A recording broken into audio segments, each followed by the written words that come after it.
Okay, Shatra. And Shatra is what? A resting place?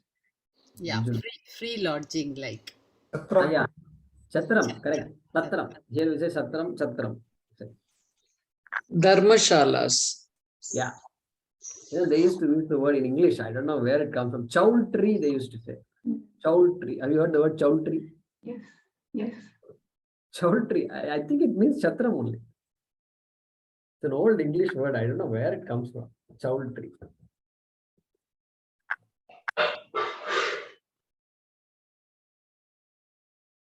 Okay. Any other? One of the footnotes, I have the book. He says Yama need not have pratyavayu dosha because of his, he has left the karmas. So there is no need of, he gets a pratyavaya, something is written here. Yeah. So different interpretations are done. And but he does say, Shankara says Namaste. We have to go along with Shankara. Does Shankara say what you said just now? This is just additional footnote given by Swamiji, one of Holenasipur Swamiji. He says even though Yama is a Gnani and Grihastha, he should have done all this as a part of the scheme. And although he has left the karmas, so he doesn't have the pratyavayu. That's what he says in translation. Okay. Left, you're saying Grahastha and you're saying left karmas. Yes. What is the meaning of that statement? He says for more details, see Gita Bhashya 3:18, Brihadaranya Bhashya 4:4-6. That's what he gave reference. Okay. Yeah. So it's a different world altogether. We can't compare Yama to us. And so here Grahastha means karma will be there. Vaidika karma. Nitya karma, Naimitya karma is there. And there we don't know. So it's all left to interpretation. And so at least his minister seems to think that Yama is going to get Pratyavaya dosha. And minister means what? More intelligent than the king, right? That's what a minister is supposed to be. And so we can go with what they say.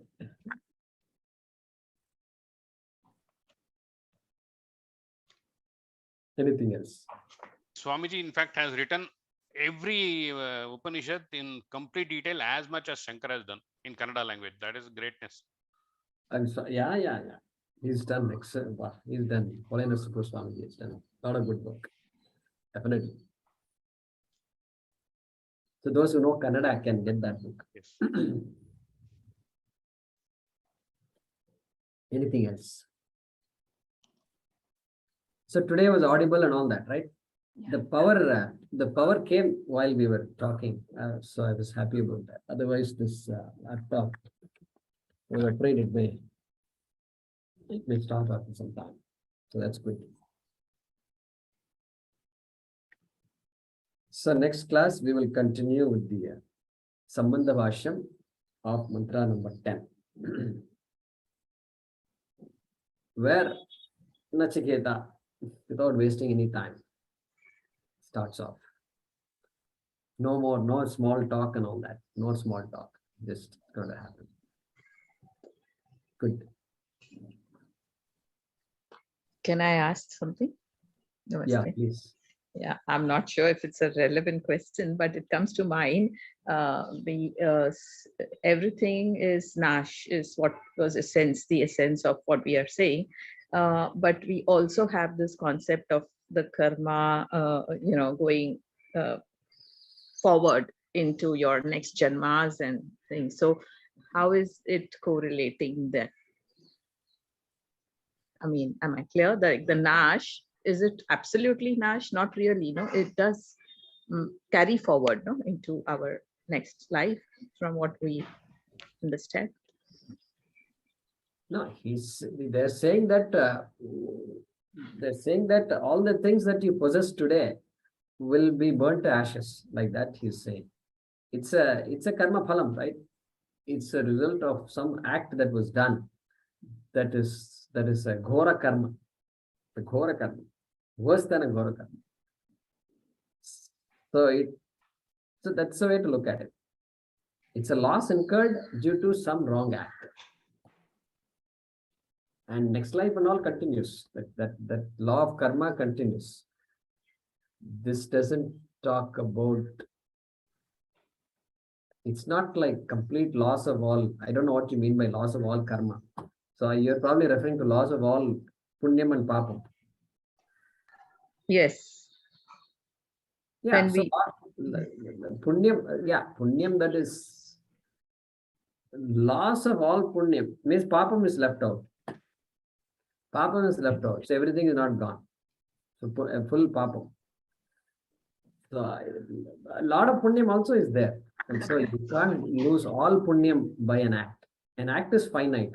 And so a finite act can only have a finite result. It may be a very big finite result, but it's still finite. Punyam is infinite, papam is also infinite. Yeah. That's the way to look at it.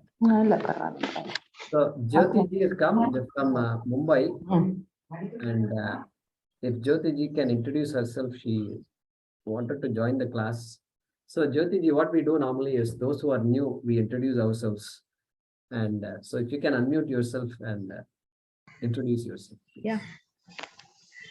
Yeah, Jyoti, I'm happy to be a part of this class. I'm actually studying Sanskrit with Radhika ji. I don't know, I think some of the students here would know her. And we have been classmates, in fact, from school. And the other day I asked, this word came up for Nachiketa when we were doing some declension. So I just requested her to tell a few lines or a short story. She said it can never be short. However, in the best way she could, she explained.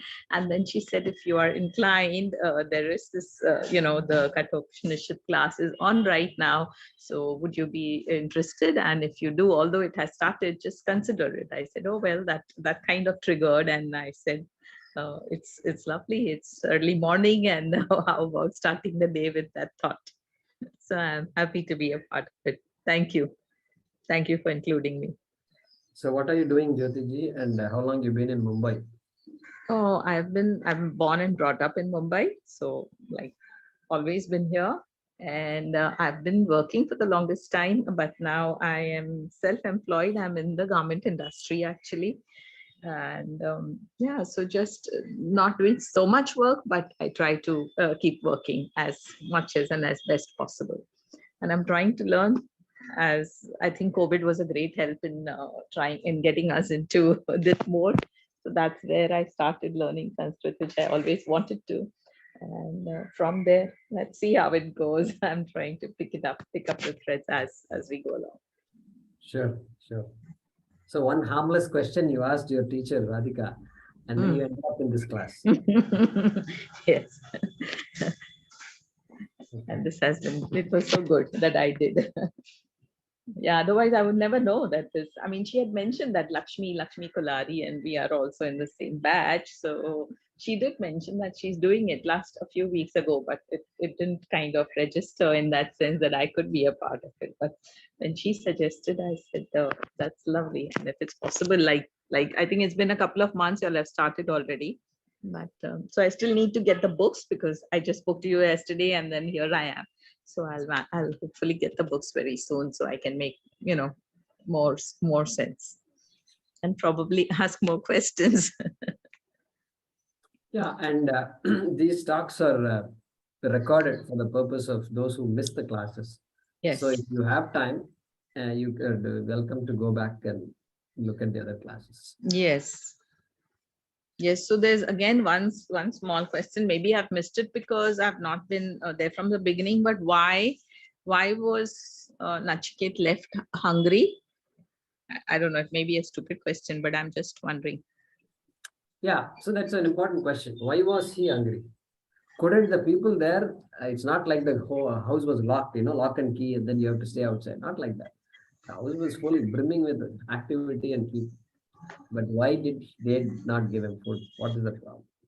Well, the reasoning is this, or Acharyas give this reason. Father offered Nachiketa to Yama. So now Nachiketa belongs to Yama. As though, and he's thinking, I need to help Yama. So he's thinking, I am now under the employment of Yama, which means I cannot do anything without the advice of Yama. Even eating food, he has to tell me.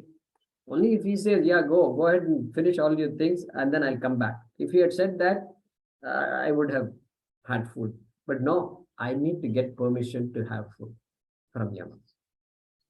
This is why.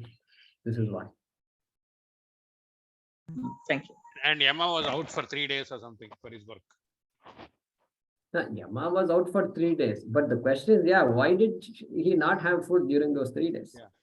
These are also second reason. Yama went to the grocery store and food was not there or what? No food at home, They had to go eat outside, Chinese restaurant. Is there a problem? No, that's not the problem. Everybody was having food in Yama's palace. But still, this boy didn't. So that's the reason. Yeah, Hariji. The starving for 3 nights can also show his determination that he will not leave the place without seeing him. His firm determination. I will not leave. So I am going to be here, like Nirahara Satyagraham. It is a sort of Satyagraham. Unless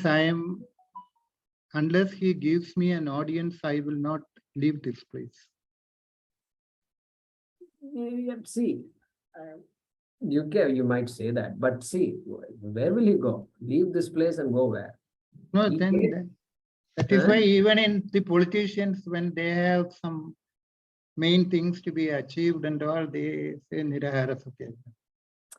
It is No. What else? What option does Nachiketa have? I want to know. What option he has? If he were not so determined, then okay, but he went to Yama's place and his ministers say that he is not available. Then he could have left the place and come. I could have asked when he will be coming after 3 days. Then he comes again after 3 days. But he is now telling, no, I will not leave the place. I'm going to be here till I see him. So it shows his absolute unchallengeable determination that he will leave the place only after seeing him. Yeah, see, in my opinion. It is his Shraddha. In my opinion, Nachiketa has no choice. He's following orders strictly. Following orders. And Okay. so you go to Yamaloka. You don't belong here. So he went to Yamaloka. Okay. And I the king of this loka is Yama. Therefore, I need to meet Yama. So whenever he comes, I have to meet. It's not like I know this place. It's not like Coimbatore, I can go wherever I want. Okay, after you come, please call me. And then no such thing. He has no choice, really speaking. Okay. That's the way I would want to look at it. Okay. But it depends. You think through it, and there may be other ways to interpret it. Also. No. Your suggestion looks more appreciable.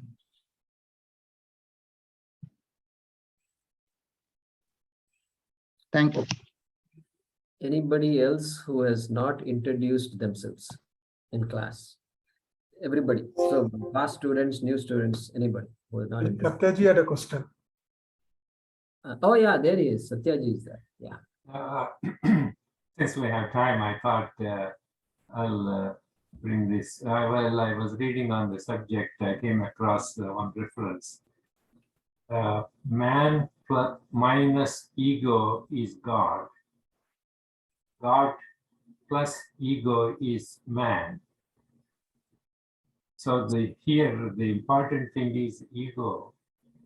What the difference between God and man. So the focus should be on ego, identifying what it is and resolving it and getting rid of the ego so that we can reach the status of God, so to speak. What's your opinion on that? Yeah. So if you get rid of ego, then you will not know who you are. Okay. Yama, does he have ego or not? Ego is there. Only ego is there. Transaction is possible. Self-awareness must be there. Who am I? Who are my people? Everything, awareness is there. Jnani also has that awareness. So what we say is not destroy ego. Ego has to be enlightened. Ego has to be enlightened. Please understand. That's why these catchwords and all looks nice to hear. God plus ego is equal to man, and man minus ego is equal to God and all that. Okay. Those all provide some insights. It gives you what those statements tell us is, it gives me some insight that ego is an important entity that I am to begin to understand. That is what is causing samsara. Correct? To that much, it tells me. That's the clue it gives me. But then remove ego completely. How can one remove ego completely? Tell me. That's where the question comes, what is ego? So if you consider ego as avidya, ignorance. Okay, fine. If ego is avidya, if that's your definition of ego, then yeah, remove ego. That's fine. So I did not take ego as ignorance. I took ego as what? Awareness of the self. Basic awareness of the self, and then exaggerated idea of self also is ego. The English word ego means what? He has a lot of ego. Means he thinks too much about himself, herself. Correct? That's the sense of, it can go all the way up. But at the basic level, do I know who I am? Yes, I am a human being. I am a male. I am in Coimbatore. I am here. This basic idea is needed. Minimum, my name is so and so. That is ego. Ahankara. That's why I give up the word ego. Ahankara. So some basic idea about ourselves and our surroundings, everything must be there so that we can transact properly, normally. What does Jnanam do? Jnanam does not remove ego. This ego, that my definition of ego I'm talking, not your definition of ego. Your definition is Ajnanam. Yeah, Jnanam does remove Ajnanam. But it does not remove the sense of I, previously mistaken sense of I am a mortal. Now what? My body is mortal. I am not mortal. Correct? Right. That's exactly what I'm trying to point out. Ego is used in many ways and in many places, depending on the conjecture, the meaning changes. As I think from a scriptural point of view, the ego is identifying oneself with the body, mind, intellect, complex. Once we get rid of that one and understand that is Atma, I am formless and I am deathless and eternal, then the perspective changes altogether, how we deal with situations. It reduces the number of questions as far as if I understand it properly. Understanding the scriptures. Everything you said is right. And understanding that my association with body is mithya and body itself is mithya. That's knowledge. And so after knowledge, what happens? I still have to work with my body. Body will not disappear. And so how do I deal with my body? Differently? Yeah, differently in the sense only I know about my body, that I am, the body is I, but I am not the body. That much I know. I'm very crystal clear about it. But still activities have to go on. Who is going to do the activity? God is going to do the activity. Somebody will come near me and they will help me? No, nobody will help me. I have to help myself. Life will move on. Until the body falls, the body has to, the survival has to go on. Therefore, these English words I don't use. Ego and all I don't use. There's no need for us to use the word ego. Please understand that. it will only cause confusion. Even though you have understood it properly, I'm not saying, not commenting on that. But in public, when you use the word ego, you look at this. There are 16 people right now. You ask each person to define the word ego. You will get 16 definitions. So we don't want to go there. We are going to stick with the Sanskrit words that we use. And ajnanam, upadhi, nitya, satyam, these are the words. But you can use the word ego once you define what you mean by the word ego. That's acceptable. But it will be your own personal definition. And if you say ego is equal to ajnanam, okay, fine. Then use the word ajnanam, I will say. I say drop the word ego, use the word ajnanam. Because that communicates better than the word ego. Just a thought for you, Satyaji. Just a thought. Yeah, certainly. I mean, I'm just repeating what I read rather than creating my own formula or concept. Yeah, fair enough. But again, what you read, these are the problems with what's written. And so, because we have the benefit of the teaching, we are able to interpret those statements. In fact, we don't know what the author is writing. When the author says God minus ego or God plus ego is equal to jiva, there must have been a background. The author must have given a background. And if the author means ego is equal to ignorance, see, even then the statement is not God plus avidya is equal to jiva.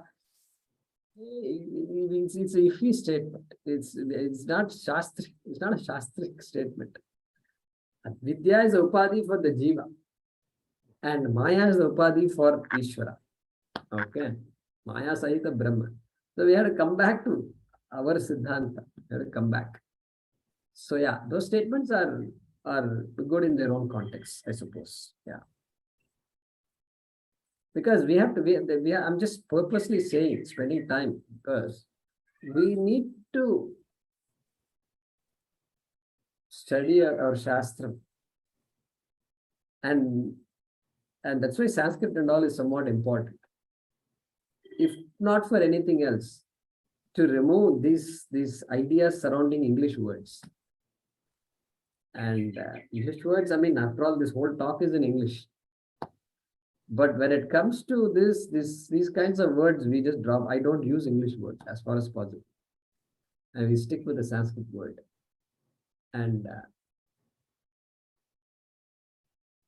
so yeah, that's good. I mean, I think as long as, I mean, the book you're studying, you know the context, you know what it says, he says, etc. But if you say avidya is the cause for samsara, yeah, then avidya.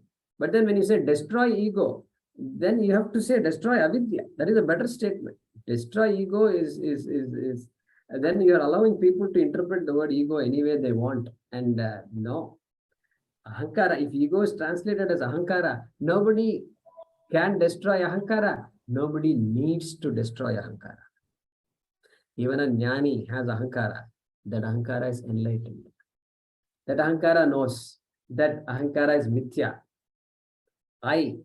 Atma is satyam. Atma sustains ahankara. Ahankara is like a cloud that just comes and goes. Ahankara is not there in deep sleep. And so how could I take that as satyam? That is what the jnani knows. Okay? So,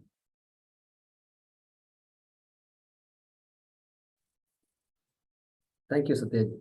Thank you very much. I appreciate that. Different perspectives and books and so forth. Anything else? Okay, so we'll pause with this. God, okay. Satram, yeah. So for Chinmayananda ji, Satram, Hari ji is saying. All right, Satram. Raghavan ji had a question. Raghavan. Namaste, Guruji. You briefly talked about Srunushashram, right? Like the three things that we have to follow: Satyam Vada, Priyam Vada, and Hitam Vada. So normally this is very difficult to follow in our lives, right? Like because of the many unpleasant things that may have somebody say to us, or somebody they may not obey us. So is there any advice from Guruji that how do we follow? Because sometimes we have to be bit we have to cross this limit, right, to get things done or to get others do what we want us to do. Is there any advice like how we follow this? Even like rishis, they have given sometimes they curse it, right? I mean, so they're not following this hitam vada and all because they're not worthy of it. Like so, rishis do curse the rakshasas, but in our life, in the context of our world, sometimes we are forced to do. Like we are not supposed to do, but we are forced to do. How do we control that? So the question is, how do we? What is are there any thumb rules to follow? Because we can't really go by the book Satyam Vada, Prem Vada, and Hitam Vada. Yeah, so that's a true statement. So there will be situations where it appears as though we are saying asatyam or apriyam or ahitam. So yeah, so places where you have to interpret. I cannot handle the consequences of speaking the truth in a particular situation. Okay, so if that happens, two things. One is you can find out what are the consequences, and I thought I can't handle it, but maybe I can handle it if I think through it. Maybe it's a knee-jerk reaction. I can think through it. But other extreme, no, I thought through it, but no, these consequences are too much. And then nobody else is going to hurt if I don't absolutely go by the book. Then still it is asatyam. Then prayaschitta karma. Then you have to make up for it. Because of this I uttered. Every night we chant mantras. Okay, karacharana kritam va, kayajam karmajam va, etc. We chant all these mantras so that it neutralizes the papam I got. I know I did something wrong. Therefore, I know I'm going to get papam for that. And another ways of neutralizing papam is purta karma. Vapi kupa tadakadi devata itananicha anna pradana maramaha purtamitya vidiyati. That's always available. And so, help people. Annadanam kuru. Do annadanam. Teach. Go to the local organization or local community where there are poor people. Talk to them. How are their children doing? School, teach them. All these things we have to do. So purta karma, ishta karma, both are there. For this purpose also. Prayaschittam is there. Very important for us. So self-assessment. And then if there is a chronic problem, that also we have to stop. Chronically, I'm lying. Without knowing I'm lying. Because everybody is doing it, it has become a habit, Everybody is doing, therefore I'm doing. This is a common problem. This is a common problem. I see that. And so there also you can think through. And yeah, Satyam Vada, the price to pay is generally high on these things. In many cases, the price to pay is high. Inconvenience. Swamiji Dayananda says half values. Half values. Yeah, half value. These are all half values. Swami Dayananda always says that, no? Yeah, half Value value. of values. Half value. So these are all a book. It has just been in the book and now I don't follow it. And I keep justifying everything. Definitely we don't want to justify. First step is to assess yourself. Where are the areas where I am a bit shaky? Okay. That is one thing. Second, you can also start with the hitam vada. Am I saying things? Am I speaking just for the sake of speaking or conversation, especially phone conversations? Start from there also. Unnecessarily don't talk. If the job is done, okay, is it all right? I have to go study and I'm sure you also have work to do. Let's hang up. No, he will mistake me. She will mistake me. I've called him after a long time. Yeah, all this mistaking me and all that. So find a way to get out of all these things. Find a way to make it clear and without hurting people. Priyamvada. And so let's connect later. And so like that, reduce all this unnecessary conversations, which are all ahitam. And then it leads, go on and on, like a volcano, it keeps going. And then you talk about so many people. And then it's all unnecessary. There's no need to talk. Nothing is going to come out of these conversations. So you self-assess, assess yourself. And so start simple. Start with simple things like that. Then Priyamvada. Priyamvada, did I utter something that was hurtful to somebody? Oh yeah. Then call and apologize. Get used to apologize. I think this apology, many people cannot apologize. Many people cannot apologize. Get used to apologizing. Nothing wrong. Apology is a very important thing. You know, this namasyaha, this word comes here, right? You are worthy of respect. Therefore, namaste astu, Yama says, namasyaha. You know the meaning of the word namaha? If you look at the meaning, Swa apakarshana. Swa apakarshana. He says, there is a dictionary definition. Means what? That which reduces, suppresses, neutralizes your ego is called namaskara. That is the meaning of namaha. Long ago, somebody told me, I will not do namaskara to anybody. One Indian only. They told me that. And so, this some context, generally we do namaskara to our parents and something like that. No, I will not do namaskara to anybody. Means what? That ego is there. No, who am I? Who are you to ask me to do namaskara to you? That idea is somehow come. And so here the definition says namaskara means a ego reduction activity. That's why more often we do namaskara, better off. To unknown senior people also we can do namaskara. If you meet somebody and somebody says, your 80th birthday, immediately do namaskara. Because I am not 80 yet. I am 79, still do namaskara. So very, very, these are all good techniques. And so like this, Raghavan, so there are a lot of techniques. So assess yourself, take baby steps, do it in simple things. Start simple and then challenge yourself. Okay. It's possible, yeah, it's possible. But be practical also. We can't be like Harishchandra. And then you may be okay with that, but the entire family suffers. Okay, everybody is suffering because of me. Why? Because I am Satyavak. You make your proper assessments. You do whatever is to be done, but your tapas can be your tapas. Your tapas should not hurt other people.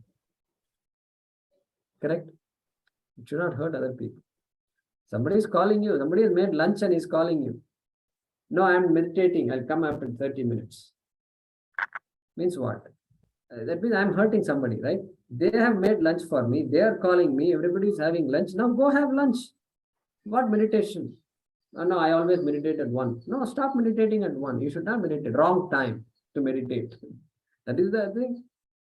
So we have to change our habits and be practical and be alert to all these things. Be alert.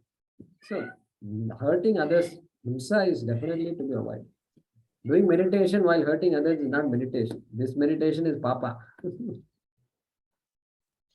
All right, very good. Thank you.